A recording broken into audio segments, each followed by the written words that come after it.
Tell you what, for a Monday, look at the people that are here in Atlanta. And they're all standing up as the cars come down to restart this race. And green, green, green.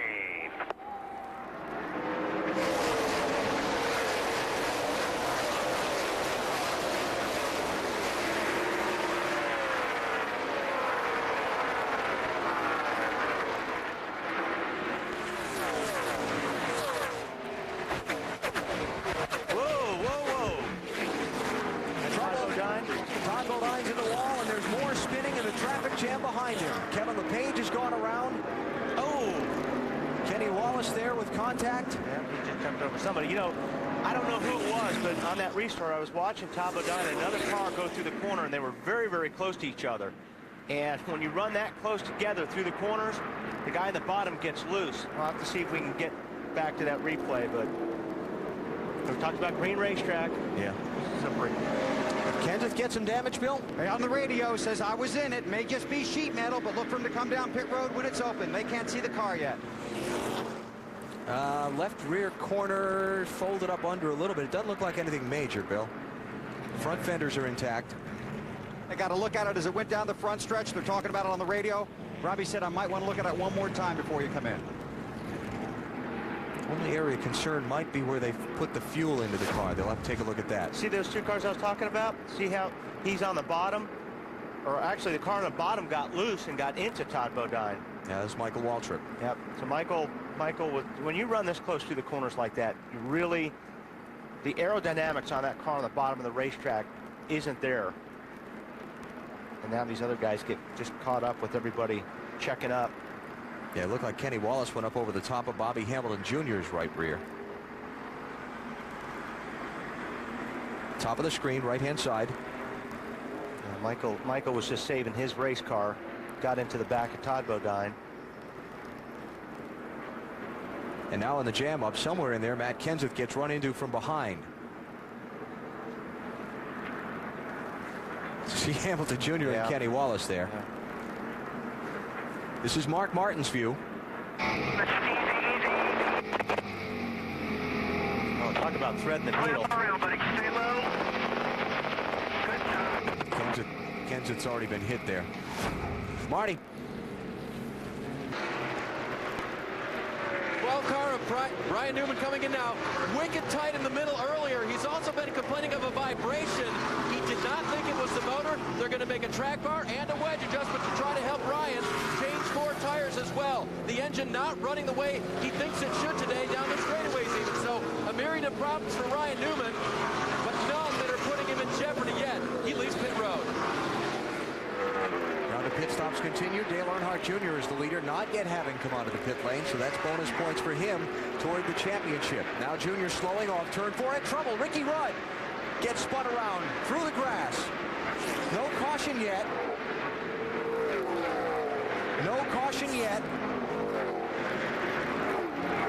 Now the caution comes out. The lights were on long before the flag came out. Well, I'll tell you what might explain that, Bill. I monitor NASCAR's race control radio, and I did not hear them call for the caution, but they control the lights from the control tower usually at most of these racetracks. Dave? And Junior was already on pit road. They said, you want to pit anyway? They said, yep, let's just get it done. They're going to make an air pressure adjustment for him. Too loose in, tight in the center, but good off the corners. And now he stalls the car. Tough to get these cars off pit lane with those high gears. And Ricky Rudd is stuck. Yep. With all this rain and everything. He's going to need some help. Yeah. Oh, man. The car probably didn't have that much damage, but he's going to go a lap or 2 down because of this. Now let's see if we can get the wrecker stuck.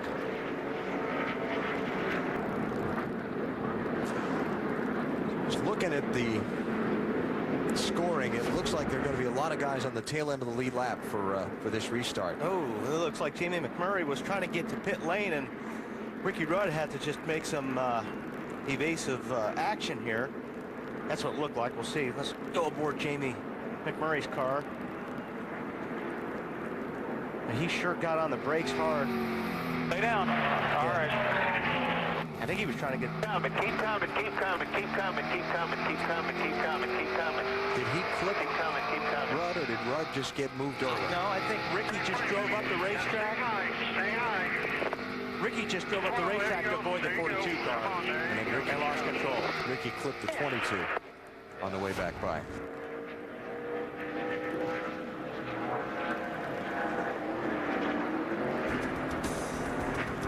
So the field jumbled up under a caution that came out in the middle of a set of green flag pit stops. We'll sort it out in a minute. Oh, that was a weird deal there. Bottled up. Yeah. Tony Stewart leads. Jeff Gordon second. Dale Earnhardt Jr. third. First car to the inside of the leader, Dave Blaney, 77. First car 1 lap down in 21st. Looks like the 24 car got a pretty clean restart.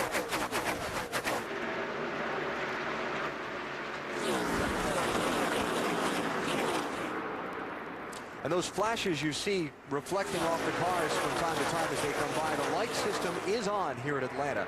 Pretty heavily overcast day, and they do have the lights on here today. Kurt Busch working the traffic. Yep, Marty told us this story. Boy, as Jeff Gordon closes up, back to the 20 car of Tony Stewart. 1 and 2 anyway. Now, they only ran 5 laps under green last time, and Gordon was all over the back of Stewart, but we've seen Tony's car be better than others over a longer run. So for him, the idea is to keep those guys behind him for a while and then begin to use his advantage. Right. Oh, we got one going up in smoke, turn 1. Oh, one in the wall. One in the wall. Ricky Craven might have hit oil. Yeah, it sure looked Michael like he did. Waltrip's car. It looked like he did. Caution flag is out. 7th caution of the race. And Michael Waltrip, after being involved in an early accident back just after this race was restarted at lap 46, he was involved in a wreck. They repaired that. He came all the way back through into the top 10, Marty. And now it's gone south. Yeah, he said, she blew. That's all he said. And Slugger Labby, his crew chief, said, take it straight to the truck. Their day is done. And Michael's so determined to finish in the top 10 in the championship standings this season. And just about the last month and a half, the luck just hasn't been there for them. He's 47 points out of 10th place. And this is going to hurt. Yeah, let's watch the restart that I said was weird. I'm not sure what caused everybody to get bottled up, but see, they come down awfully slow. Tony's got him way slowed down. See, it's almost like Tony brake checked the 24 car of Jeff Gordon on the restart. Then when he jumped on the gas, he got sideways. But yeah, he spun his tires there a little bit when he hit the gas. I guess you know what.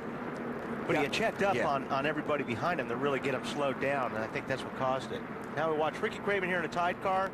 It looks like he just gets in some oil here because he just shoots up the racetrack, and I'm sure he got into the oil out of 15 like Alan was saying, Michael Waltrip. Home Depot presents NASCAR Winston Cup Racing from Atlanta. Brought to you by the United States Army, an army of one. By Bass Pro Shops, the world's leading supplier of premium outdoor gear. By Subway, good so you don't always have to be. Subway, eat fresh. And by Miller Lite, grab yourself a great tasting low carb Miller Lite. Creeping in on lap 200 here at the Atlanta Motor Speedway. Glad you could spend part of your Monday with us right here on TNT. And Tony Stewart trying to run away and hide this afternoon. 199 laps on the board, and Stewart just with an awesome race car at this point. Let's take it through the field, update your favorite drivers. Start with Tony, and here's Matt. Trouble turn 4. Dave Blaney is spun around. Caution flag is out. He's hit the wall. Caution number 8.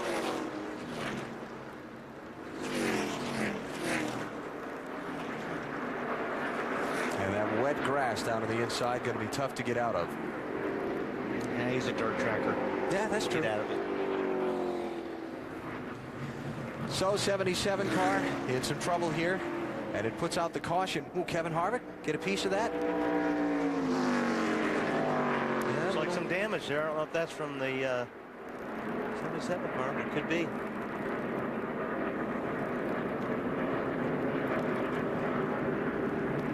Harvick running in 7th place right now. And Jeremy Mayfield is going to be your lucky dog. Let's find out what happened to Dave Blaney. Yep. Yes, he did. So mark that one down as important in the championship, because if Harvick has to spend any kind of extra time on pit road to get that fender fixed, he's going to lose the track position advantage he has on Kenseth. Oh, and it just happened right in front of him. Yeah, Harvick had no place to go. Nice job by Joe Nemechek to get down on the apron and avoid Blaney's car. How about that leader there, Matty? Well, he is motoring away. I talked to Fatback this morning. They really look at 2003 as 2 seasons. From Daytona through Daytona, 10 top 5 finishes, but their momentum shifted at Chicago when they lost the car that won with here in the spring. We got a crash. Turn 1 and 2. Steve Park with a heavy impact. Earlier in the race, Park had a fender rub on his left front tire, though we hadn't seen it smoking lately. Boy, he shortened up the right side of that car. Yes, he did. I see broken rotors and pieces like that sliding down the racetrack. Steve dropping the window net. Good to see. You're not going to crash soft here. 9th caution of this race. And something definitely broke on that car. Hard to tell from that angle, but the car shoots up the racetrack like that. I think we can see some sparks there before he hit the wall. Go on board Ken Schrader's car for another look. He and Steve racing for a spot here. Okay, he has hit the wall hard. Yellow's out. Left Still got front one on tire. your outside, clear all around. The left front tire was either flat or something happened, and that's where that rub was earlier in the race. Here come the leaders with 101 laps to go. And 5 laps to go. Greg Biffle's just taken his car to the garage. He'll be done for the day, shy of the checkered flag. All right, what's Kevin LePage's role here? Is he supposed to just move over and get out of the way? And Where's he running at? He's last on the lead lap. I would. I mean, you know, if you're not racing anybody, which he isn't, but he's running pretty fast right now, too. Uh-oh. Trouble down the backstretch. It's Ryan Newman. Caution is out.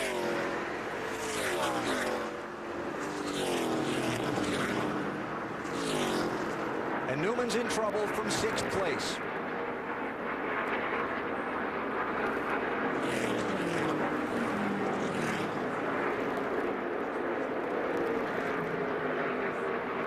We have just passed the point at which the red flag would not be used to ensure a green flag finish of this one. So the question is, can they get Newman's car and any debris out of the way quickly?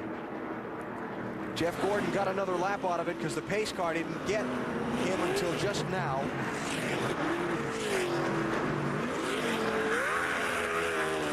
And Newman's got enough damage on the left side of his car that he's not going anyplace. Dave?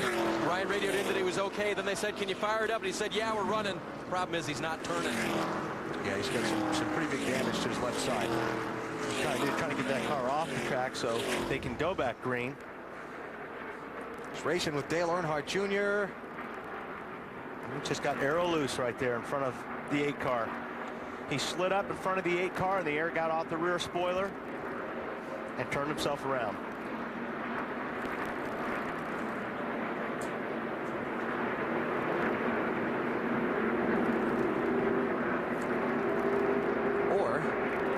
He got into him? The 8 nudged him. We'll see right here. I think this will be a better look at it. I don't think he did. Nope.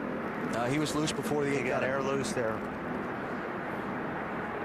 The 8 bumped him, but after the 12 car broke away. Now this is the seat you don't want to be riding in right now. Let's go on board Ryan Newman. Looking to the hard side.